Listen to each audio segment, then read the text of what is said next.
What's interesting to me about this case study is that shift or reset doesn't have to be a huge major overhaul where everything gets changed completely and it's just a massive big undertaking. That sometimes you can just do small shifts, a soft reset, if you will, and just change little things and things will start to feel better right away. So in this case, Eric and Frank had some big plans, some grand plans that they wanted to do that didn't necessarily work out. But what they did in the meantime is they did that small shift, that soft reset of taking traditional assessments and just tweaking it slightly to do the video projects, the PSAs.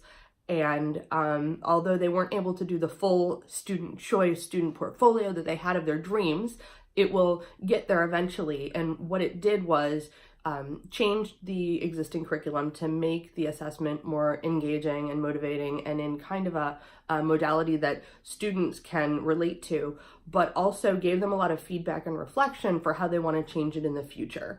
And I think that that's a good way to kind of baby step, what can we do with the things we have, the way things are right now. I think they really kind of adopted that philosophy and did some wonderful things with it. So not only is it cool to see where they're looking to the future to head, but even just the small shifts that they made right now to just kind of increase and improve upon their existing teaching practices.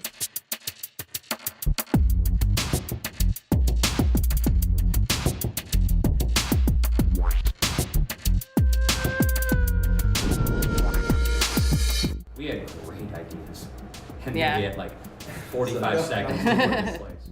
Yeah.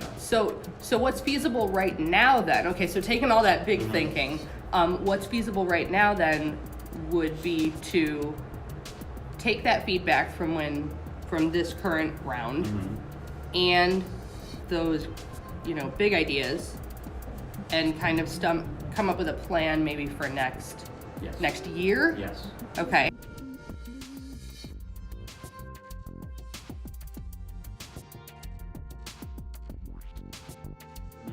Think what they're doing. It was more of like within the idea of, hey, your end product's going to be the PSA for everybody.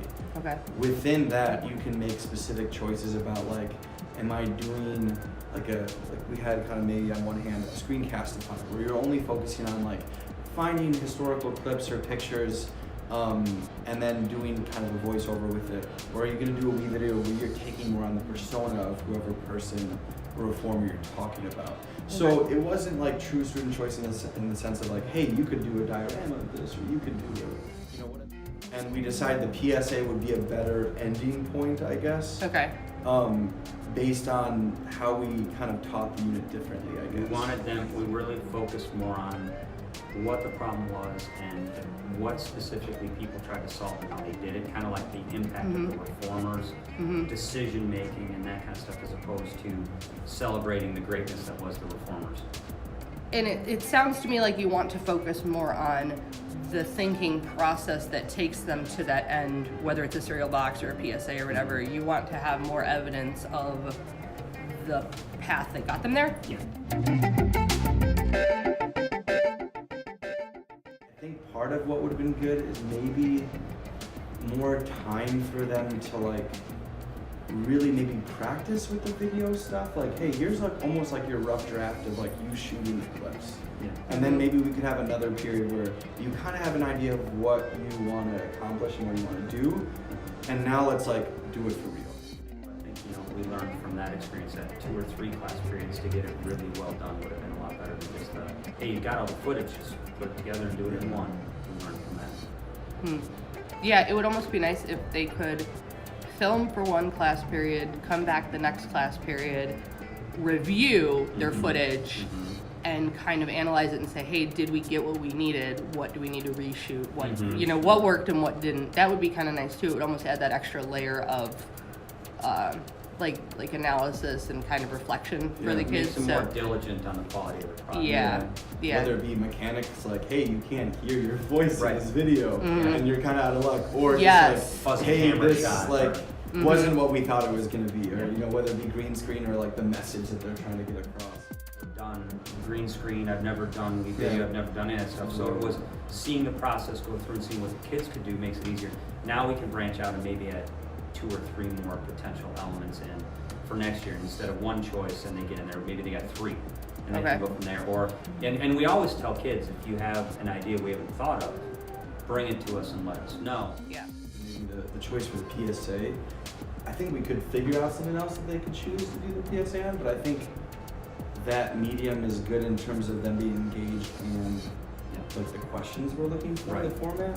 So maybe it's more of like they're learning up to that point, choosing how you want to show what the problem was and what the reformer did and how they tried to solve. Because that's really like identify the problem, identify the person that tried to address it, identify the solution they tried to impose, and then how effective it was.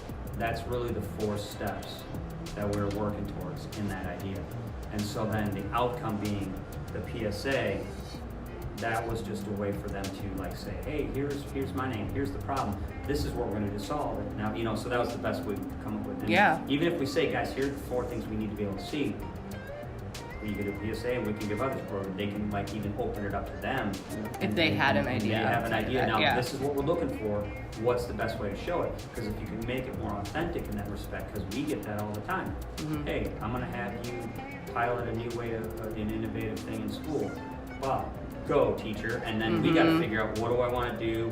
How am I going to present this to people and get them to do it? The more authentic we can make it. I want to thank Frank and Eric for taking the time to talk to me about their social studies curriculums. I really do find it interesting to talk about things like curricular structure and teaching strategies and things of that sort. It's actually my jam. It's something I like to do. So what I think is really great about their story is that even though they had these big plans that didn't ultimately work out right away, they haven't given up and they've been using that design thinking, like cyclical procedure to keep thinking about how they're teaching and how to improve upon it. And from a teacher and a student perspective, like think about being in a classroom and either taking a pencil paper test or making a video.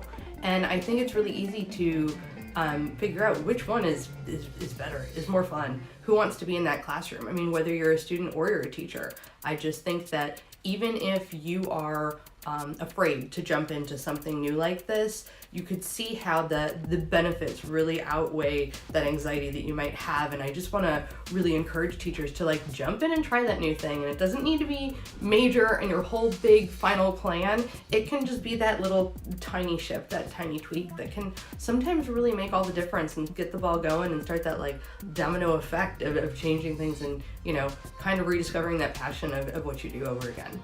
So try something new. Let me know if you're interested in collaborating on a reset of your own. Thanks. Be sure to subscribe to the ResetEDU channel for the latest project updates and episodes. If you're interested in a reset for your own classroom, be sure to fill out the form at bit.ly/ResetEDU. Thank you for watching.